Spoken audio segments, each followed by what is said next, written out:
Hello everyone, আসসালামু আলাইকুম। কী অবস্থা সবার? কেমন আছেন? আলহামদুলিল্লাহ, আমিও ভালো আছি। তবে মন মানসিকতা ভালো নয়, মাইলস্টোনের প্রত্যেকটা বাচ্চার জন্য খুব আসলে খারাপ লাগতেছে। সেটা আসলে বলে বোঝানো যাবে না, যাদের গেছে তারাই বুঝবে। তাদের অবস্থানে দাঁড়িয়ে থেকে আমরা শুধু তাদেরকে সান্ত্বনাই দিতে পারি, আর কিছু নাই। আমরা নামাজে শুধু তাদের জন্য দোয়া করতে পারি, যদিও তারা জান্নাতবাসী। ছোট্ট ছোট্ট বাচ্চাদের জীবনে বা আর কতই বা পাপ থাকবে বলেন? পাপ হওয়ার আগেই তাদের আল্লাহ তুলে নিয়ে গেছেন, জান্নাতের ফুল করে দিয়ে গেছে। যাই হোক, আমি আজকে আসলাম পোখরার ভিডিওগুলো নিয়ে। পোখরার সিটি নিয়ে আমরা কোথায় কোথায় গেলাম, ছোটোখাটো কিছু ভিডিও নিয়ে আসলাম। আর পোখরার লেক এটা অনেক সুন্দর আসলে। পোখরার লেকটা বিশেষ করে দুই পাশে দুইটা বড় বড় পাহাড়গুলোর নাম সারাংকোট পাহাড়, মাঝখানে নদী, তার উপরে এমন টাইমে গেছিলাম সূর্য অস্ত যাবে। যদিও অনেক দেরিতেই গেছে, আমরা প্রায় 4:30-5টার দিকে 4:30 নাগাদ গেছিলাম আর কি। আমরা পোখরা সিটির জন্য উদ্দেশ্যে বের হই সকাল 6টার দিকে, বাস ধরে প্রায় 8 ঘন্টা জার্নি করে 3:30-4টা নাগাদ পৌঁছে যায়। আর পোখরার রাস্তাগুলো খুবই সংকীর্ণ, খুবই কনজাস্টেড, বান্দরবানের রাস্তার থেকেও কনজাস্টেড পোখরার রাস্তাগুলো। আর এখানে অনেক সুন্দর একটা গান হচ্ছিল। গানটা আসলে আমি নিজেও বুঝতেছিলাম না, কেমন জানি নেপালি ভাষার গান আর কি। তো এখানে একজন বসছেন, তিনি ওজন মাপেন, আর পাশে অনেক গান ছেড়ে দিচ্ছেন। ওখানকার ব্যাপারটা এরকম যে মানে গান ছেড়ে তারা মানুষের দৃষ্টি আকর্ষণ করে। এদিকে আমার হাজব্যান্ড আর আমি রীতিমতো ভিডিও করতেছিলাম, কারণ এত সুন্দর আসলে সিনারি ছিল। এটা আসলে ভিডিও করার মতোই সিনারি আর ছবি তোলার মতো সিনারি। এদিক দিয়ে আমার ছেলেদেরও কিছু ছবি তুলতেছিলাম। আর এদিক দিয়ে সূর্যাস্ত অলমোস্ট হয়ে গেছে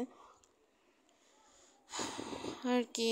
এখানে অনেকক্ষণ ঘুরলাম। আমাদের ইচ্ছে ছিল নৌকাতে রাইড করার। ওয়াসি খুব চাইছিল নৌকাতে রাইড করতে, তো প্ল্যান ছিল যে ব্যাক করার পথে যদি সময় থাকে নৌকা রাইড করব। বাট এই লেকটা অনেক বড়, লম্বাতে সমান্তরালে অনেক লম্বা। আর যতবার আসি ততই বেশি ভালো লাগছে। পোখরাতে যতদিন ছিলাম আমরা এই লেকে আসছি ততদিন, কারণ লেকটা আসলেই সুন্দর আর এত ঠান্ডা, কোনো গরম নাই। মানে নেপাল সিটিটা মাউন্টেন থাকার কারণেই মেবি এত ঠান্ডা। যাই হোক, এখানে ডিফারেন্স যে এই যে মালাগুলো দেখতেছেন, এগুলো সব কক্সবাজার সিটির মতোই, কোনো ডিফারেন্স নাই।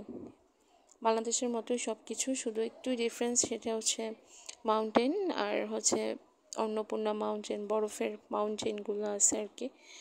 হিলিং ট্রেক যেটা আছে।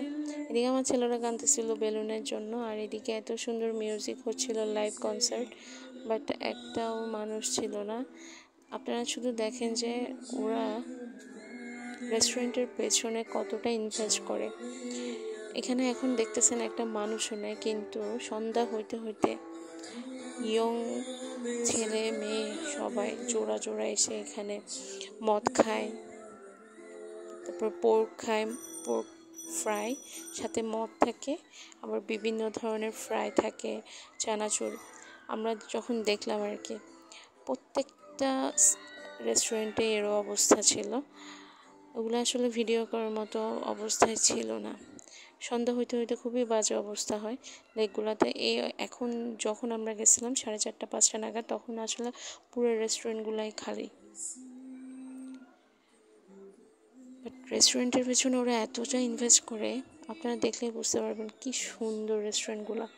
ইনভেস্ট করবেই বা না কেন, ওদের যে পরিমাণ কাস্টমার হয় সন্ধ্যার পর থেকে, যেহেতু এটা ওয়ার্ল্ড ওয়াইড ইন্টারন্যাশনাল ট্যুরের একটা কান্ট্রি, সো এখানে বিভিন্ন দেশ থেকে মানুষ আছেন।